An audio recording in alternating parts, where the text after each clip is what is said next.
Olá, eu sou Antônio Carlos Souza, sou psiquiatra clínico e sou psicodramatista. Talvez não exista, na medicina com certeza não existe, uma especialidade que seja tão mal vista quanto a psiquiatria. Mal vista não só no aspecto das pessoas desconhecerem o que é psiquiatria, mas mal vista também porque as pessoas, além de não conhecerem como funciona a psiquiatria, as pessoas, quando eu digo, é a maior parte das pessoas, tem uma visão fantasiosa da psiquiatria baseada, e o fato que as pessoas se baseiam não é absurdo, não. Mas hoje em dia, a psiquiatria não é a mesma psiquiatria de 40, 50 anos atrás. A psiquiatria, embora ela tenha nascido como nome, ela nasceu no século XIX, psiquiatria. Um médico alemão que cognominou essa especialidade de psiquiatria. A psiquiatria e a neurologia nasceram juntas. Mas a neurologia se beneficiou de uma coisa que a psiquiatria não pôde se beneficiar, que é a verificação anatomopatológica, ou seja, em exames de post-mortem e exames microscópicos, justificativas materiais para os diagnósticos neurológicos. A psiquiatria nunca teve essa justificativa, essa base anatômica para suas patologias. Todas as patologias psiquiátricas, elas estavam sempre mais no terreno das ideias e das suposições do que das comprovações. O que fez com que, ao longo do tempo, dentro da própria medicina, até muito pouco tempo, psiquiatria fosse uma especialidade considerada de segunda categoria, ou até terceira, ou sem categoria. Porque todas as especialidades, desde muito cedo, principalmente do início do século XX, final do século XIX, início do século XX, em que as pesquisas anatômicas, pesquisas microscópicas, as pesquisas bioquímicas, foram acrescentando dados para que cada profissional de cada área tivesse uma fundamentação biológica, anatômica, bioquímica para o seu diagnóstico. Os endocrinologistas, a insulina do início do século XX. Nessa época, a psiquiatria, nem os sistemas diagnósticos, eles eram uniformes. Nem os diagnósticos eram uniformes. Até muito pouco tempo, talvez até o surgimento do manual americano DSM-3 e do CID-9, os diagnósticos psiquiátricos eram muito subjetivos. Eles não tinham critérios muito claros, eram individuais. Cada psiquiatra ou grupo de psiquiatras ou país tinha a sua forma de ver.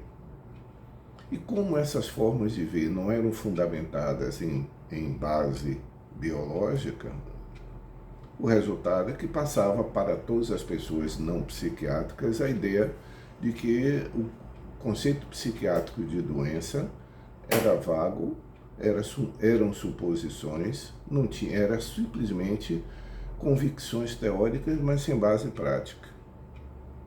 Portanto, quando as pessoas hoje ainda têm temor da psiquiatria ou têm uma visão sarcástica da psiquiatria, não é uma coisa tirada do nada, não. A história da psiquiatria é muito recente no sentido de dar uma resposta mais concreta, não ainda totalmente concreta, mas que nós possamos definir critérios para alguma coisa e que nós possamos ter certeza de que o tratamento que nós estamos fazendo está tendo algum resultado. A psicofarmacologia, ou se nós estendermos mais, mas o tratamento psiquiátrico só se tornou efetivo na década de 50 para cá. Antes da década de 50, os tratamentos vistos, com exceção da eletroconvulsoterapia, que surgiu em 1927 e 28, que ainda hoje tem uso em casos específicos e é absolutamente segura, porque foi modificada. Mas os tratamentos psiquiátricos, justificavam todo o temor que as pessoas têm. Se nós observarmos os filmes, sempre traziam essa ideia do asilo, que era um depósito de pessoas, já que não havia nada efetivo a ser feito, a não ser acompanhar, depositar e acompanhar. Os próprios psiquiatras sentiam na época que seu comportamento ou sua especialidade era observacional, mas não havia interferência terapêutica válida. Houve muitas, e na história da psiquiatria tem muitas que, olhando à distância, são estranhíssimas. Só na década de 50, 52, 53, é que surge a primeira medicação que tem a efetividade sobre os quadros psicóticos. 52, 53. A essa altura já existia penicilina, já existia insulina, já existiam as vitaminas. As sulfonamidas já existiam. O resto da medicina já havia evoluído em termos de intervenção. Havia evoluído em termos de intervenção e havia evoluído em termos de diagnóstico. Nós não temos ferramentas diagnósticas. Todo diagnóstico psiquiátrico depende da observação. Nós não temos o recurso diagnóstico que todas as outras especialidades têm, em que sempre ao fim de anamnese, exame clínico, vem o pedido de exames complementares, que complementam a suposição diagnóstica da pessoa, a investigação. São complementares por isso. É uma investigação que se complementa com exames armados. A psiquiatria, regra geral, o exame em si tem pouca utilidade na maior parte das vezes. Em casos específicos é definitivo, mas em muito poucos casos. O que faz com que muitos pacientes fiquem surpresos ao fim de uma consulta psiquiátrica, se perguntarem, mas é isso? Não vai pedir exame? Como boa parte das vezes os diagnósticos psiquiátricos não são dependentes de um exame complementar, a resposta nossa é não. Todas as especialidades, o paciente, a pergunta capital de todos os pacientes, que é, doutor, o que é que eu tenho e por que eu tenho, em boa parte das vezes é respondida. Um diabético, ao receber o diagnóstico pela primeira vez, toda a sua angústia vai dizer, mas por que, doutor? O que é isso? E o endocrinologista tem como respondê-lo. Mas qualquer psiquiatra do mundo não tem como responder essa pergunta capital de todo paciente. Por que eu estou assim? Por que eu estou esquizofrênico? Por que eu tenho um transtorno bipolar? O psiquiatra tem um sistema diagnóstico que é baseado na apresentação clínica da pessoa. Porque, como até agora não foi vinculado completamente, tem alguns casos que sim, mas completamente não.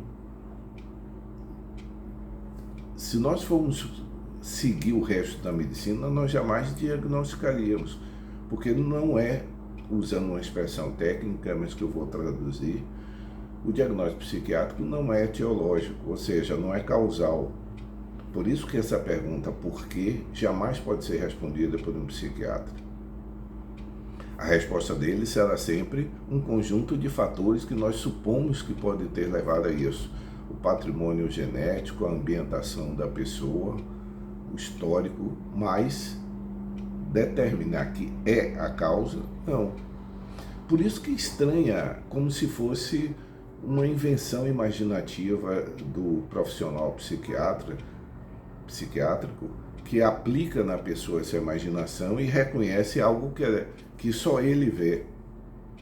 Até os próprios médicos das outras especialidades, que têm a mesma visão que o paciente tem em relação à própria psiquiatria, eles guardam essa reserva à psiquiatria. Tanto que, na maior parte das vezes, a psiquiatria vira um certo saco de gato do resto da medicina, quando se não, investigando causa, não se determina que uma causa para as queixas que o paciente tem. A observação comum deve ser nervoso, deve ser psicológico, consulte um psiquiatra. Psiquiatra, é muito difícil o psiquiatra dizer, o paciente, depois de ter ido a todos os profissionais, e todos os profissionais dizerem, não, você não tem nada de cardiologia, de hepático, não tem nada pulmonar, eles excluem, eles têm como excluir. E o paciente vai ao psiquiatra como um posto da última chance. E o psiquiatra dizer ao paciente, eu não consigo encontrar uma explicação psiquiátrica que você tem, nem o próprio paciente aceita. Porque para o paciente, a observação dos outros médicos faz sentido. Deve ser psicológico, é uma razão que é facilmente absorvida pelas pessoas, e cada vez mais nos tempos de hoje, que a sugestionabilidade, em que as pessoas estão cada vez mais dependentes de explicações que são superficiais, fica muito fácil a pessoa dizer, deve ser isso mesmo. E o psiquiatra, como ele não tem algo, por exemplo, uma pessoa tem, vamos supor, um exemplo bem sumário, uma pessoa tem uma tontura, vai em primeiro lugar, vai no otorrino. O otorrino tem um sistema avaliatório, tem exames que dizem ao paciente, não, você não tem, o que é que eu tenho? Eu não sei. Claro, eu estou caricaturando um pouco. Vai o neurologista, ele avalia, faz exame, não é neurológico. Vai o cardiologista, não é neurológico. Vai o angiologista, não é do ponto de vista angiológico. Então deve ser psiquiátrico, deve ser psicológico. Esse paciente chega ao psiquiatra. Como ele já vem torturado por uma série de dúvidas, ele realmente tem um quadro psiquiátrico, no mínimo de ansiedade. E quando pergunta ao psiquiatra, a minha tontura tem razão psiquiátrica? Se eu disser, vamos supor que eu diga, não, eu não vejo uma razão psiquiátrica para a sua tontura, o paciente vai dizer, prove. Claro que ele não diria dessa forma, mas o sentido da dúvida dele será essa. Prove que não é psiquiátrico. Não tem como. Então, esse universo psiquiátrico de dúvidas, que só há muito pouco tempo, o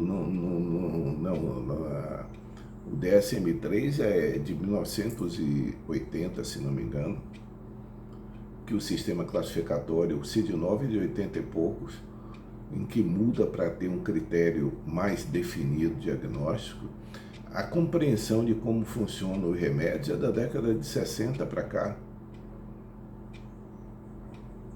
A compreensão de como funciona a bioquímica cerebral, a eletroquímica cerebral para provocar sintomatologia é muito recente.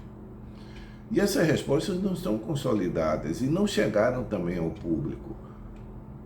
E o resultado é que cabe à psiquiatria uma situação em que as pessoas desacreditam dela quando ela diz alguma coisa, mas quando se diz que o assunto é psicológico e psiquiátrico, também não acreditam no psiquiatra se ele disser não, deve investigar mais clinicamente. É uma situação que beira a angústia para a profissão psiquiátrica. Em geral, desacreditada, mas quando nós tentamos afirmar algo, as pessoas desacreditam também dessa afirmação. Nós não podemos excluir que o paciente não acredita, o outro colega não acredita. Em suma, tudo que eu estou dizendo aqui que faz parte da rotina de qualquer psiquiatra e de qualquer paciente que vá ao psiquiatra ou tenha que ir ao psiquiatra. Espero que esse levantamento de dúvidas possa ser útil para uma reflexão para todas as pessoas. Tchau.